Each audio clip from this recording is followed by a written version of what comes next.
Om Shanti. Welcome to आपके अपने channel meditation lab, जिसे आप अपनी आत्मा को परमात्मा के ज्ञान खजाने से भरपूर करने के लिए और अपनी इस आध्यात्मिक यात्रा पर उन्नति के लिए चैनल से जुड़ सकते हैं।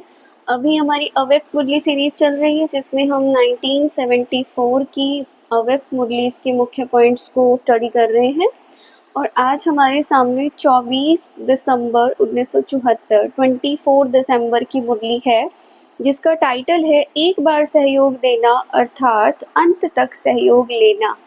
कि जिसको आपने एक बार सहयोग दे दिया, आप सोच के देखो ज़रा, अगर दुनिया में भी देखें हम, तो अगर आप किसी की हेल्प कर देते हो, किसी के बुरे समय में काम आ जाते हो, तो इसका अर्थ क्या है? अंत तक वो आत्मा आपका अच्छा किया हुआ भूलेगी नहीं, वो हमेशा के लिए आपके एहसानमंद शुक्रगुजार होगी कि हमेशा आपकी मदद के लिए भी वो तत्पर रहेगी। और यहाँ बाबा देखो क्या कहते हैं, शिव भगवान आज। अब बाबा के वाक्य सुनते हैं, क्या है इसमें। कोई भी बात में अगर एक बार समय पर बिना कोई संकल्प के आज्ञा समझकर जो सहयोगी बन जाते हैं, ऐसे समय के सहयोगियों को बाप दादा भी अंत तक सहयोग देने के लिए बंधा हुआ है। मतलब कितना अच्छा आप बोल सकते हो, एक तरीके से भगवान के साथ सौदा है और उस सौदे में कर भी क्या रहे हो आप, हमेशा हमेशा के लिए भगवान को बांध रहे हो।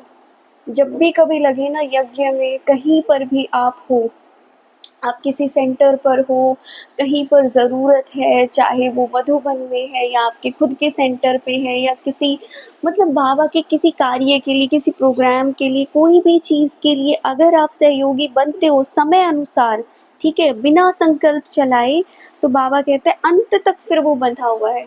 सोचो ना, कितना मतलब खरा सौदा जिसको कहा जा सकता है। और एक बार का सहयोग देने का ये जो जंप होगा ना, अंत तक सहयोग लेने के अधिकारी बनाता है। कि समझो ना सही, मतलब ऐसी तो शायद दुनिया में कहीं पे भी कोई ऐसी डील ना मिले आपको कि एक बार आप करके, और वो भी भगवान को बांध लिया, तो वो तो आपको कैसी भी स्थिति से पार लगा देगा। एक का 100 गुना मिलने से मेहनत कम, प्राप्ति ज़्यादा होती है। अब वही बात है, आप सहयोग चाहे मन से, चाहे तन से अथवा धन से, लेकिन समय पर सहयोग दिया तो बाप दादा अंत तक सहयोग देने के लिए बंधा हुआ है। दूसरे क्या, जिसको ये है ना, दूसरे शब्दों में भक्त लोग अंधश्रद्धा कहते हैं। अगर कोई एक बार भी अपना जीवन में बाप दादा के कार्य में सहयोग दिया है, तो बाबा देखो अंत तक सहयोगी रहेगा। ये भी एक हिसाब किताब है, और कितना सुंदर हिसाब किताब है। मैं कहूँगी कि ऐसा हिसाब किताब तो सबको रखना चाहिए। उस भगवान को, उस परमात्मा को अपने हिसाब किताब के सर्कल में लेके तो आओ। हम लोग जनरली किससे हिसाब किताब बनाते हैं? आत्माओं से बनाते हैं। किसी भी तरीके से लेन देन कर लीजिए, आप कर्म का लेन देन कर लीजिए, विचारों का लेन देन कर लीजिए, धन का, कैसे भी करके आप, हम लोग क्या करते हैं इंसानों से, चाहे आप उनको ब्राह्मण का टैग दो, नॉन वेज, आपको जो अपनी भाषा में, इस देहधारियों की भाषा में उन लोगों को बोलना, आप बोल सकते हो। लेकिन आत्मा रूप में एक बार उस परमात्मा को भी तो उस सर्कल में लेके आओ ना, कि कभी भी आपको मौका मिल रहा है भंडारी में डालने का, मतलब, लेकिन ये भी इतना शुद्ध भावना होनी चाहिए ना आपके अंदर, वो लेने वाली भावना हो, लेने की इच्छा से कि हाँ इसका ना कुछ मिलेगा। नहीं, निष्काम एकदम निरसंकल्प होके, क्योंकि देखो कर्म के फल तो ऑटोमेटिक है, उसके बीच में तो कोई आ ही नहीं सकता। वो तो जायज़ है कि मिलेगा ही मिलेगा, लेकिन आप उससे परे हो जाओ। आप एकदम वो निष्फल तरीके से बुद्धि में सोच के तब ये चीज़ करो कि आपको कुछ भी भंडारी में सहयोग करने का मौका मिल रहा है। क्यों हमेशा किसी को दिखा के ही करना है? चुपचाप से भी कभी उसके साथ बना लो थोड़ा सा हिसाब किताब। दुनिया वालों से भी तो बनाते हैं हम लोग, थोड़ा सा उससे बना लेंगे तो क्या चला जाएगा। किसी न किसी रूप में, कैसे ना कैसे करके आप संपर्क में आना शुरू कर जाओगे।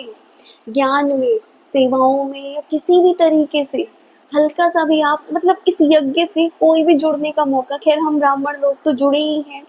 ये मैं बाहर वाली आत्माओं को, अगर आप कोशिश कर सकते हैं, बाहर भी क्या, कोई बाहर नहीं है, मतलब सब अपने ही तो भाई बहन है। अगर परिवार में एक इंसान ज्ञान में चलता है, बाकी नहीं चलते, आप उनको किसी तरीके से एक बार लेके तो आइए इस सर्कल में। जब कर्मों का हिसाब किताब बन जाएगा, तो अपने आप ना चाहते हुए भी वो कर्म खींचेंगे उस आत्मा को, कि कुछ ना कुछ, क्योंकि रिटर्न मिलना है। देखो जो दिया है वो मिलना है।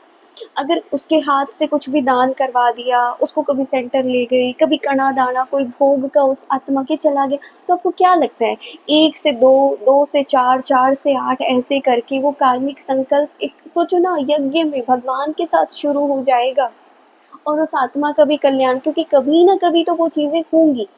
अब नहीं होंगी तो कल होंगी, कल नहीं होंगी तो परसों, परसों नहीं तो कभी, कभी वो होंगी ज़रूर, क्योंकि आपने कर्म कर दिया। एक तीर जो है कमान से निकल गया, उसका तो फिर वही बात है, फल मिलना तय है। तो बहुत सुंदर है, मतलब अगर इसको कोई सोचे समझे, और जिसको बहुत ईज़ी अगर मैं सच में हम लोगों के ऊपर लेके बोलूँ, अगर किसी को अपनी उन्नति करनी है, कितना ईज़ी मार्ग है, कुछ भी चुपचाप आपको दिखाने की ज़रूरत ही नहीं, अपने सेंटर में कोई ऐसी सेवा कर जाओ, कुछ भी ऐसा रख दो जो ज़रूरत है इस यज्ञ में, क्यों हमेशा दिखा के ही बता के ही करना है, कुछ भी ऐसा कर जाओ जो कि सोचे कि मान लो कि अरे ये तो मान लो कि कोई मतलब कोई स्थान गंदा पड़ा था कि इसको कौन साफ कर गया, कहीं जाके डस्टिंग कर दो, कहीं की थोड़ी सी धूल हटाया, कौन देख रहा है, किसको दिखाना है, और वैसे भी कुछ तो ऐसा। लेकिन हाँ ये चीज़, सेवा कीजिए जो सबके साथ होती है वो भी कीजिए, लेकिन जहाँ मौका मिले ना प्लीज़ एक बार ये सर्कल ना शुरू करके देखिए, और जो करेगा ना खुद आप रिजल्ट देखना अपनी लाइफ में। कोई भी एक काम अपना निश्चित कर लीजिए कि ना चुपचाप से करके आना है मेरे को, किसी भी तरह से, चाहे तन से, मन से, धन से, कैसे भी करके चुपचाप करके आ जाना। और कर्मणा का भी बहुत रिटर्न मिलता है। कहीं कोई पौधा सूखा हुआ है, कोई ध्यान नहीं दे रहा है, मतलब जस्ट एक एग्जाम्पल के तौर पे ही बोल रही हूँ, उसको पानी दे के आ जाओ चुपचाप, डेली दे आओ, कौन देख रहा है। कुछ छोटी छोटी ऐसी चीज़ें होती हैं, कुछ भी अगर ख़राब हो रखा है, चेयर इधर से उधर हो रखी है, आपके सोफ़े के कवर इधर से उधर हो रखी है सेंटर पे, कहीं पे कुछ भी आपको ऐसा दिखाई दे रहा है जहाँ आप सहयोग कर सकते हो चुपचाप से, कि चप्पल जूते बिखरे पड़े हैं, लगाया हो ना साइड में, कौन देख रहा है, 2 मिनट का काम है, 4 मिनट का काम है। एक बार आप ये जो है ना गुप्त वाली सेवा एक बार शुरू करके देखना, और इसका रिजल्ट देखना आपके पुरुषार्थ में, आपके जीवन में, और हर तरह से बरकतें जो होंगी ना, आप खुद देखना इस चीज़ को। ठीक है जी, ये थी आज की मुरली। अगर आपको लगता है आपका कुछ इससे जो है पुरुषार्थ में, आपके जीवन में ये चीज़ें आपको आगे बढ़ा सकती है, आपको जो है आपके मार्ग में उन्नति ला सकती है, आप चैनल से ज़रूर जुड़ सकते हैं। बाकी दूसरों को भी शेयर कर सकते हैं कि ज्ञान बाँटने से बढ़ता है, जैसे प्यार बाँटने से बढ़ता है तो ज्ञान भी बाँटने से बढ़ता है। तो जितना हो सके आप पुण्य कीजिए। मिलते हैं हम लोग नेक्स्ट मुरली में, तब तक के लिए thank you, thank you, thank you so much. Om